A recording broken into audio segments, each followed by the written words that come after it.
इसको याद करने की मेरे पास ट्रिक है। रट तू सीआई से एसआई 100 बार, फिर मैथ सिंपल हो जाएगी। एसएससी जीडी 2026 वालों के लिए आज मैं कंपाउंड इंटरेस्ट का पार्ट सेकंड लेके आया। मोस्ट इम्पोर्टेंट फॉर्मूला, इसको याद करने की मेरे पास ट्रिक है। रट तू सीआई से एसआई 100 बार, फिर मैथ सिंपल हो जाएगी। इसको 2 से 3 बार अगर आप दोहराओगे तो उसके बाद आपके दिमाग में ये फॉर्मूला बैठ जाएगा। रॉ से R%, टू से टू, फिर ब्रैकेट सीआई से एसआई, मतलब सीआई से ही हम किसी भी चीज को जब हम से कहते हैं तो हम डैश लगाते हैं। सीआई डैश एसआई मतलब अंतर हो गया दोनों का। 100 बार, बार का मतलब बार का साइन कभी भी डिवाइड का जैसा होता है। उसके बाद मैथ सिंपल हो जाएगी। इस ट्री को बनाने और आपको बताने का मेरा एक ही मोटिव है कि आपको ये फॉर्मूला लॉन्ग टर्म तक याद हो। इस फॉर्मूले से रिलेटेड 2025 में क्वेश्चन आया था। चलिए इसको देखते हैं। समान ब्याज दर पर 2 वर्ष में साधारण ब्याज 40 रुपये तथा चक्रवृद्धि ब्याज 56 रुपये है, तो मूलधन ज्ञात कीजिए कह रहे हैं। पहली बात, सबसे पहले हम R% निकालेंगे। R% के लिए फॉर्मूला मैंने आपको बताया था। रट टू सीआई से एसआई 100 बार, उसके बाद मैथ सिंपल हो जाएगी। टू सीआई से एसआई 100 बार, बार का मतलब डिवाइड, फिर मैथ सिंपल हो जाएगी, यानी कि एसआई 100% हो गए। फॉर्मूले में रखो R% निकालो, बराबर 2। सीआई और एसआई का डिफरेंस कितना है? 40 और 56 16, बट्टे एसआई 40 इंटू 100, 20 दूना 40, 20 पंचे 100, 2 से 2 कटा, 16 पंचे 80, 80% मेरा R% निकल गया। अब इससे पिछले वाली वीडियो में मैंने आपको एक कॉन्सेप्ट पढ़ाया था, 2 साल का सीआई और एसआई का डिफरेंस का फॉर्मूला, वो होता है PR² अपॉन 100 का स्क्वायर। एसआई और सीआई का डिफरेंस है 16। निकालना क्या है हमें? प्रिंसिपल, प्रिंसिपल इंटू आर का स्क्वायर 80, 80 गुणा 80 अपॉन 100 का स्क्वायर। यहाँ से पी की वैल्यू आ जाएगी 16 डिवाइडेड बाई 80 गुणा 80, 8 से कटा 16 2 बार, ऊपर आ गया 200, 200 डिवाइडेड बाय 8 यानी कि 100 डिवाइडेड बाय 4, 25। प्रिंसिपल की वैल्यू आ गई 25। Next question very very important. x रुपए की धनराशि पर 10 माह के बाद चक्रवृद्धि होने वाली 12% वार्षिक ब्याज दर पर 2.5 वर्ष में 75,867 हो जाती है। x का मान, यानी कि 100% की वैल्यू पूछ रहा है बेसिकली। ऑप्शन लिए हैं, इसका मतलब डिजिटल सम, जादुई सम का यूज करूंगा। इस क्वेश्चन को सॉल्व करने की मेरी टेक्निक क्या है?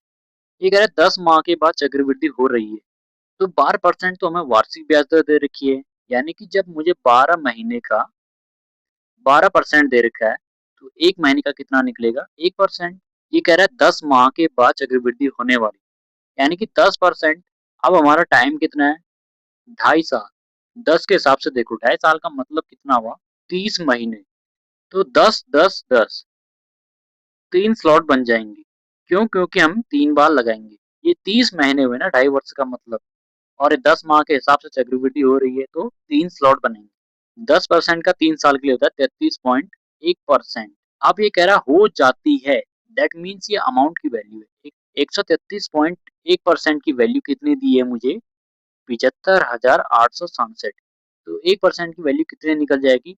75,867 डिवाइडेड बाई 1331, 1331, और यहाँ एक जीरो ऊपर बढ़ जाएगा। क्यों? क्योंकि यहाँ पे एक स्थान दशमलव था, नीचे 10 बड़ा होगा तो ये 10 ऊपर चले गया। 1% की वैल्यू निकल चुकी है। अब कह रहा है x का मान, यानी कि धनराशि की वैल्यू जो होती है हमारी 100%। अब मैं इसे डिजिटल सम से सॉल्व करूंगा। नीचे का डिजिटल सम देखते हैं सबसे पहले। 3 1 4, 4 3 7, 7 में 1 8। नीचे का डिजिटल सम 8 आ गया, तो ऊपर नीचे मुझे 8 से गुणा करना पड़ेगा। ऊपर नीचे 8 से गुणा इसलिए कर रहा हूँ क्योंकि नीचे का डिजिटल सम 1 बनाना होता है। ऊपर का डिजिटल सम देखते हैं। 7 5 12, 12 में 8 20, 20 में 6 26, 26 में 7 33, यानी कि 6, 6 8 38, 38 यानी कि 12, यानी कि 3। मेरे आंसर का डिजिटल सम 3 आना चाहिए। 8 5 13, 4 आ रहा है, कट हो गया। 6 5 11, 2 आ रहा है, कट हो गया। 7 5 12, ये हो सकता है। 5 5 10, 1 आ रहा है, ये कतई नहीं हो सकता। इसका आंसर ऑप्शन तीसरा है। चाहे तो आप इसे सॉल्व करके भी देख सकते हो, ये आपके ऊपर डिपेंड करता है। लेकिन अगर जब मेरे पास जादुई चीज है तो मैं उसका यूज क्यों ना करूं। अगर आप भी इस जादुई चीज को अपने कैलकुलेशन में ऐड करना चाहते हो तो इसी चैनल में मैंने 8 मिनट की एक वीडियो बनाई हुई है जिसमें पूरा डिजिटल सम समझाया हुआ है, बेसिक टू एडवांस। इच्छा हो तो आप उसे देख सकते हो। Next concept very very important. कोई मूलधन चक्रवृद्धि ब्याज पर वार्षिक रूप से 3 वर्ष के अंत में इतना हो जाती है और 4 वर्ष के अंत में इतना हो जाती है। तो मूलधन ज्ञात करो क्या है। Amount first, amount second. चलिए इसे देखते हैं। कोई मूलधन है मेरा प्रिंसिपल पी। ये 3 वर्ष के अंत में कितना हो जा रहा है? 13,310। 3 वर्ष के अंत में। अब कह रहा है 4 वर्ष के अंत में। 4 वर्ष के अंत में कितना हो जा रहा है? 14,641। 4 वर्ष के अंत में। Amount first, amount second. मूलधन पूछ रहा है। मूलधन निकालने के लिए हमें 1 साल का मल्टीप्लाइंग फैक्टर निकालना पड़ता है। मल्टीप्लाइंग फैक्टर का मतलब होता है कि कोई भी चीज कितनी गुनी हुई है। 1 साल का मल्टीप्लाइंग फैक्टर कभी भी कैसे निकलेगा? बड़े वाले को छोटे वाले से डिवाइड कर देंगे। 14,641 डिवाइडेड बाय 13,310 कर दूंगा तो मेरा मल्टीप्लाइंग फैक्टर निकल जाएगा। ये 11 से कटेगा। 11 का 11, 3 बचा, 11 33, 3 बचा, 11 33, 1 बचा, 11 कम 11।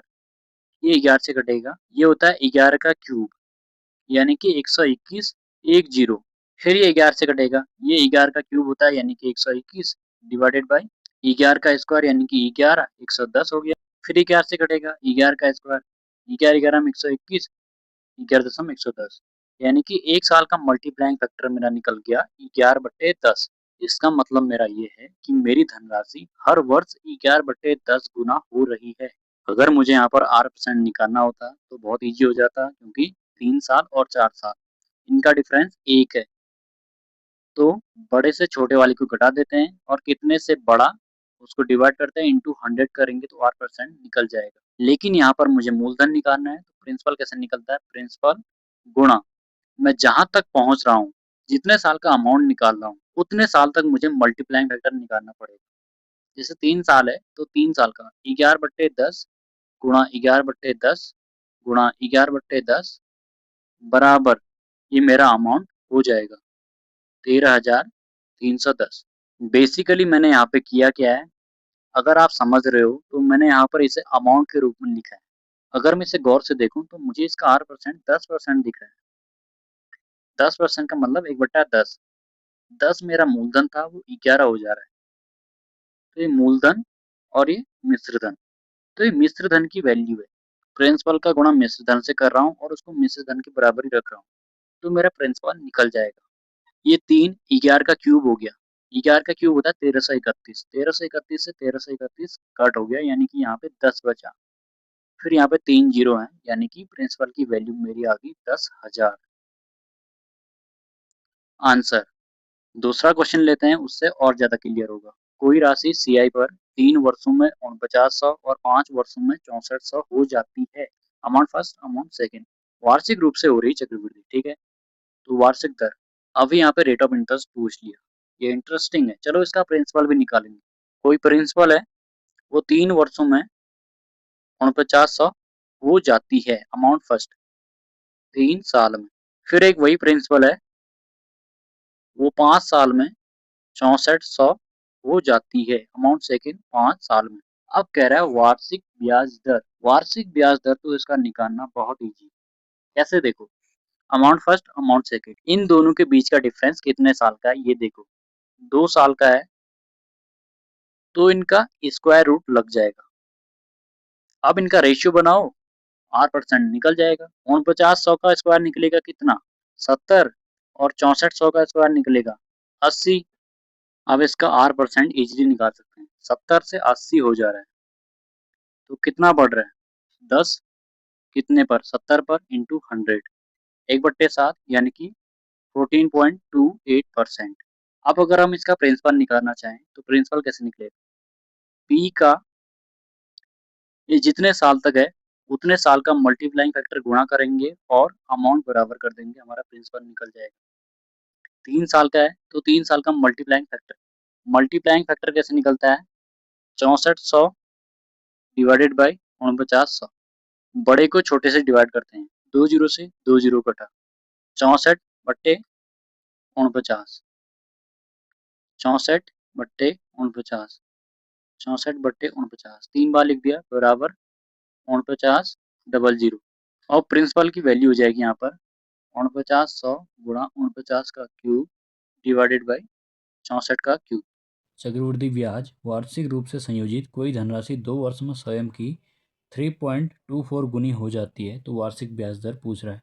माना कोई धनराशि 1 है, एक धनराशि मेरी 3.24 गुनी, एक का इतना गुना यानी कि 3.24 गुना ही होता है। तो 0.2 स्थान है तो 2 जीरो नीचे बढ़ जाएंगे, यानी कि ये हो गया मेरा 100 और ये हो गया 324। ये 2 वर्ष में कह रहा है, यानी कि इसका अंडर रूट निकाल दूंगा मैं, स्क्वायर रूट। 100 से 10 हो जाएगा और ये 18 का होता है। 10 से 18 यानी कि 8, कितने पर मिला ब्याज? 10 पर, इंटू 100 यानी कि 80%। नेक्स्ट क्वेश्चन, 2200 रुपये पर 1.5 साल के लिए चक्रवृद्धि ब्याज अर्धवार्षिक रूप से संयोजित होता है, वो है 3836.8। तो वार्षिक ब्याज दर पूछ रहा है, प्रिंसिपल दे रखा है, सीआई दे रखा है, तो मैं अमाउंट निकाल दूंगा। आप 80 प्रिंसिपल प्लस सीआई 2200.0 3836.8 8.6306। 2200 मेरा प्रिंसिपल था, वो हो गया मेरा 6036.8। एक स्थान दशमलव है तो नीचे एक जीरो बढ़ जाएगा, दशमलव हटाने के लिए नीचे जीरो बढ़ा दिया मैंने, तो नीचे का जीरो यहाँ चले गया। 22,000 और 60,368। अब कह रहा है 1.5 साल के लिए अर्धवार्षिक रूप से, मतलब एक साल में 2 बार ब्याज लगेगा, तो 1.5 साल में 3 बार लगेगा, यानी कि इसका क्यूब रूट निकाल देंगे।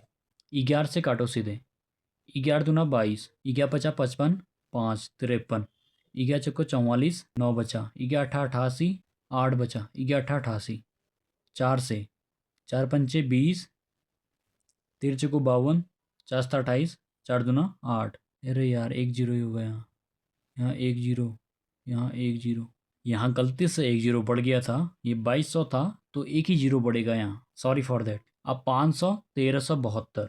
अब काटो इसे 4 से, 12 चौके 48, 2 बचा, 4 पंचे 20, 125, और 4 से काटूंगा तो 4 तियाँ 12, 1 बचा, 4 चौको 16, 1 बचा, 4 तियाँ 12।